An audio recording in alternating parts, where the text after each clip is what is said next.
महिला उमेदवाराला बदनाम करू नका, कुटुंब उद्ध्वस्त करू नका. खासदार ओमराजे निंबाळकर यांच्यावर भाजप जिल्हा उपाध्यक्ष अभयराजे चालुक्य यांची सडकून टीका. उमरगा शहरातील प्रभागातील ओबीसी गरीब महिला उमेदवारास जाणीवपूर्वक बदनाम करण्याचा प्रयत्न होत असल्याचा आरोप करत भाजपा जिल्हा उपाध्यक्ष अभयराजे चालुक्य यांनी खासदार ओमराजे निंबाळकर यांच्यावर तीव्र शब्दात टीका केली.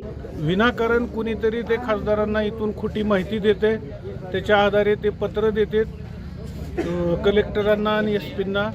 हे असं करणं, एखाद्या महिलेला बदनाम करणं हे योग्य आहे का? मला हे खासदारांना विचारायचं आहे. याच्या माध्यमातून गोरगरीब कुटुंबातली काबाड कष्ट करून खाणारी महिला, एक ओबीसी समाजातली महिला, जिला आत्तापर्यंत आम्ही उमेदवारी देताना सोशल इंजिनिअरिंगचा प्रयोग करून उमेदवारी दिलेली आहे.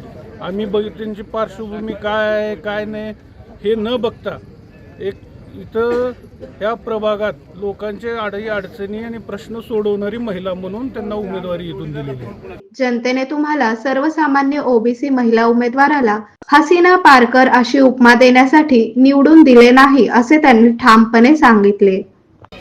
पुण्यातून खेळ करा, धाराशिव मधून खेळ करा, पण काळे प्लॉट मध्ये उमरगा तालुक्यामध्ये असाही खेळ खेळणारा एकही खेळाडू त्यांच्यासारखा सापडणार नाही. कारण इथे एकी आहे. धन्य ती माता पिता, धन्य ती माता पिता ज्यांच्या पोटी असा हा मौल्यवान हिरा जन्मला, ते म्हणजे हर्षू भैया आणि अभय भैया. अरे असे रामा लक्ष्मणासाठी जर कोणी आमच्या पाठीशी असेल तर आम्ही हसीना असो फसीना असो, आम्ही फसणारच नाही ना अशा गोष्टीला. अरे तुम्ही दिल्लीतून जरी खेळ खेळलो तर आम्ही गल्लीतून दिल्लीशिवाय तुम्ही दिल्लीपर्यंत गेलात का?